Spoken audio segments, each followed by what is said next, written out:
కామారెడ్డి రాజకీయాల్లో నెలకొన్న పంచాయతీకి ఎట్టకేలకు తాత్కాలికంగా తెరపడింది. పార్టీలో అంతర్గత విభేదాలు మారిన ఈ వ్యవహారం క్రమశిక్షణ కమిటీ ముందుకు చేరింది. ఈ నేపథ్యంలో పార్టీ సీనియర్ నేత మల్లు రవి నాయకులు షబ్బీర్ అలీ, చంద్రశేఖర్ రెడ్డితో ప్రత్యేకంగా చర్చలు జరిపారు. పార్టీ ఐక్యతను కాపాడుకోవాల్సిన అవసరాన్ని ఆయన ఇద్దరికీ స్పష్టంగా వివరించారు. భవిష్యత్తులో కలిసి పనిచేయాలని, వ్యక్తిగత విభేదాలను పక్కన పెట్టాలని మల్లు రవి సూచించినట్టు తెలుస్తోంది.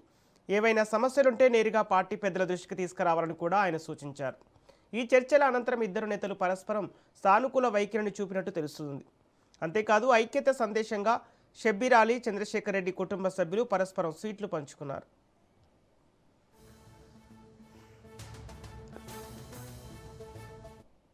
ఇక ఇదే అంశానికి సంబంధించి పూర్తి డీటెయిల్స్ మా ప్రతినిధి రాజిరెడ్డి అందిస్తారు.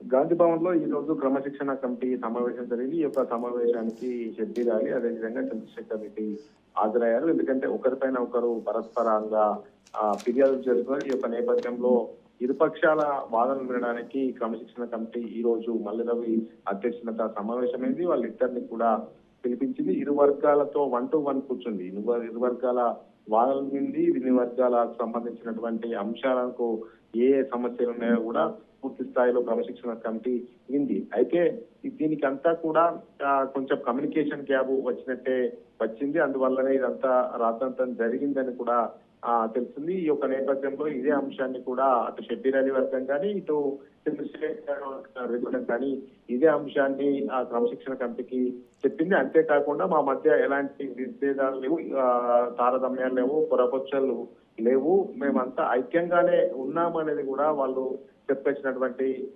పరిస్థితి కనబడుతుంది. ఈ యొక్క నేపథ్యంలోనే వాళ్ళిద్దరూ కూడా ఎలాంటి వర్గ విభేదాలు లేవు, అందరం కలిసికట్టుగానే ఉన్నాము, కాంగ్రెస్ కామారెడ్డిలో బలోపేతానికి ప్రయత్నం చేస్తామనేది కూడా క్రమశిక్షణ కమిటీ ముందు చెప్పినట్టు. ఈ యొక్క నేపథ్యంలో ఇరుపక్షాలకు సంబంధించినటువంటి వాళ్ళు ఈ రోజులు ఉప్పు నిప్పుగా ఉండేవాళ్ళు. కానీ కాస్త ఈ రోజు క్రమశిక్షణ కమిటీ సమావేశం ముందు హాజరైనటువంటి ఇరు వర్గాలు పరస్పరం సీట్లు పిలిపించుకోవడము, అదే విధంగా ఇక కామారెడ్డిలో ఎలాంటి సమస్య లేదు, వర్గ విభేదాలు లేవు, మేమంతా కలిసే పని చేస్తామని కూడా అటు ఓవైపు షబ్బీర్ అలీ ప్రకటించడం, మరోవైపు చంద్రశేఖర్ రెడ్డి ప్రకటించడం, ఇరు వర్గాలకు సంబంధించినటువంటి నేతలు పరస్పరం సీట్లు తినిపించుకోవడం. దీంతో క్రమశిక్షణ కమిటీ కూడా అసలు వీళ్ళిద్దరి పైన ఎలాంటి ఏమీ లేవు, ఇక వీళ్ళ పైన ఇచ్చినటువంటి సోకాజ్ నోటీసులకు వివరణ ఇచ్చారు, వాటితో సాటిస్ఫై అయినాం, అదే విధంగా వీళ్ళిద్దరు కూడా కలిసికట్టుగా పనిచేస్తారు అంటున్నారు. కాబట్టి ఇక కామారెడ్డికి సంబంధించినటువంటి panchayat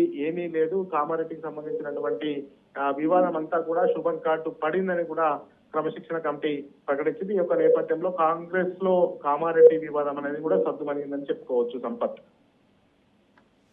okay, thank you Rajireddy.